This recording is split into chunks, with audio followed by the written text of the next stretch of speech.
Olá, ouvintes da Rádio Democracia, aqui Reginaldo Cruz, correspondente na região de Campinas. Ontem também eu conversei com o Carlos Silva, ele que é presidente do Sindicato Nacional dos Auditores Fiscais do Trabalho, né, o SINAIT. E ele também falando aí do enfrentamento à crise do coronavírus, mostra como aí o Brasil está indo na contramão dos principais países do mundo, né? Inclusive os países aí do centro do capitalismo, né? Estados Unidos, Inglaterra, França, que estão aplicando políticas no sentido de garantir a renda dos trabalhadores e das trabalhadoras, garantir uma renda mínima, que as pessoas mantenham a renda nesse período necessário aí da quarentena. E o governo brasileiro, ao invés disso, aponta políticas aí de mais precarização, chegou a apresentar uma emenda que previa corte de salários aí por 4 meses, né? Acabou recuando diante da pressão, mas também a MP continua em vigor, né, sem o artigo do corte de salário. Então, o Carlos Silva aí do Sinait mostra aí como os auditores fiscais do trabalho também a posição deles de enfrentamento aí à crise do coronavírus aí como forma e também formas de garantir o emprego, a renda e combater também a precarização do trabalhador e da trabalhadora brasileira. Vamos aí então ao áudio com o Carlos Silva. Olá, eu sou o Carlos Silva, auditor fiscal do trabalho e presidente do Sindicato Nacional dos Auditores Fiscais do Trabalho, SINAIT, e quero desde já agradecer ao convite feito pelo Reginaldo da Rádio Noroeste e da Rede Democracia para aqui com vocês poder refletir um pouco acerca dos fatos associados à pandemia do coronavírus no Brasil. Bem, a OMS ela declarou a pandemia mundial global a partir de 11 de março de 2020 e todos nós estamos acompanhando os problemas de caos que tem gerado na saúde, no trabalho, nas questões sociais, nas economias de todas as nações no mundo. O que nos preocupa e o que tem levado todas as organizações, entidades, autoridades e a sociedade de um modo geral a refletir criticamente e com preocupação são as medidas adotadas pelo governo federal. Nós, auditores fiscais do trabalho, conhecemos de perto a realidade dos trabalhadores brasileiros e estamos assustados com os caminhos adotados pelo governo quando se trata das medidas econômicas para o enfrentamento do coronavírus. Se nós fizermos uma rápida avaliação do que o resto do mundo tem feito, nós imediatamente identificamos o cuidado que as nações estão tendo com a manutenção da renda dos trabalhadores, com medo, agindo assim, com medo do colapso econômico que pode surgir em razão da ausência da circulação de renda própria dos salários dos trabalhadores impedidos de trabalhar em razão da quarentena. Olha, o Reino Unido anunciou que vai garantir 80% do salário dos trabalhadores até 2.500 euros. Os Estados Unidos já garantiram um cheque que deverá ser enviado para a casa dos trabalhadores de US$ 1.000.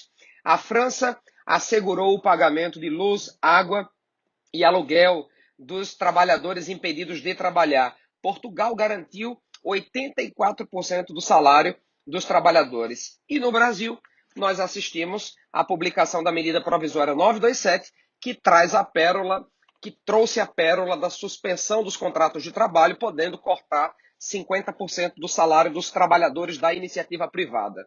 Isso foi tão mal recebido que, de imediato, a reação forte da sociedade levou o governo a recuar, precisando, portanto, revogar esse dispositivo. Entretanto, não se espera que tenha sido abandonada a perspectiva de corte de salários, agora dirigida aos servidores públicos, federais, estaduais e municipais. São muitas as propostas em debate no Congresso Nacional que, ao invés de buscar soluções onde as finanças públicas garantam a saúde da renda nacional, buscam espaço para cortar a renda dos servidores públicos, que representa uma boa parcela da renda que garante o funcionamento e o dinamismo da economia brasileira. Não há notícias de que outro país do mundo tenha adotado medidas como essa. Uma pesquisa feita, Reginaldo, recentemente por pesquisadores do Centro de Economia da Universidade Federal de Minas Gerais, diz para nós que a renda, a renda agregada e o impacto salarial do setor público na economia brasileira corresponde a 12% de todos os salários, todos os rendimentos de salários do país. Se nós fizermos um recorte do que isso significa para alguns estados, por exemplo, eu diria que entre 15% e 20% de toda a massa salarial do Tocantins, Sergipe, da Paraíba, de Goiás, estão associadas à renda destes servidores federais, estaduais e municipais. No Distrito Federal, esse montante chega a 34% de toda a renda que circula no Distrito Federal. Se nós pegarmos 25% de corte dessa renda salarial, aplicando a toda a administração pública, nós estaríamos retirando da economia 55 bilhões, o que poderia ocasionar uma redução de 1,4% do PIB. É, portanto, uma medida gravosa para a economia.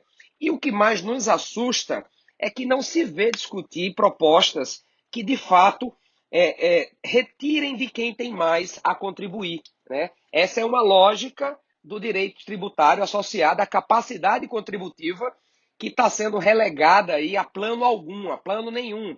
Então, se nós estamos aqui a pensar alternativas de fontes de financiamento, a primeira que deveria saltar aos olhos seria a criação de um imposto de grandes fortunas. Há já projetos tramitando no Congresso Nacional que indicam a possibilidade da arrecadação de algo em torno de 58,8 bilhões, com uma alíquota única de 4,8% para quem tem um patrimônio acima de 4,67 bilhões. Esse é um dos caminhos que se pode imaginar para enfrentar a crise da pandemia do coronavírus sem sangrar a população brasileira, especialmente a trabalhadora, que já vinha amargando um cenário de deterioração das condições do mercado de trabalho. O desalento, a desocupação, a subocupação, a informalidade são recorde nos últimos anos no Brasil, que vinha experimentando uma recuperação lenta.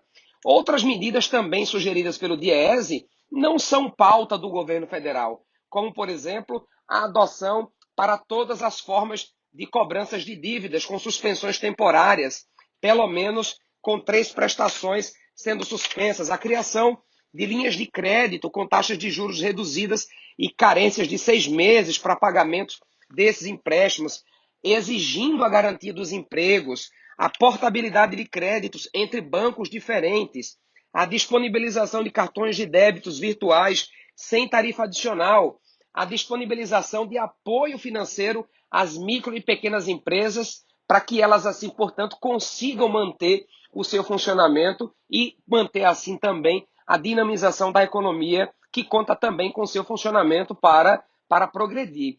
Bem, Reginaldo, caminhando já para o fim da minha colaboração na reflexão aqui ampliada, nós queremos dizer aqui, em nome dos auditores fiscais do trabalho, que não dá mais para penalizar o trabalhador brasileiro, que já sofreu uma reforma trabalhista, já sofreu a ampliação de todas as formas de terceirização, já sofreu com a reforma da Previdência, já sofreu com o fim do Ministério do Trabalho, já sofreu com o fim do Ministério da Previdência Social, não pode agora ele, mais uma vez, pagar essa conta. Vamos deixar essa conta para os bilionários e para os milionários, que são muitos no Brasil. Esses sim é que tem que pagar a conta, é quem tem que dar a sua cota de sacrifício, porque o trabalhador brasileiro já vem pagando e já vem dando essa cota há muito tempo. Tá? Então, um grande abraço para todos vocês aí. Parabéns pelo trabalho, Reginaldo, e acreditemos na luta, porque ela é o único caminho para que a gente garanta dignidade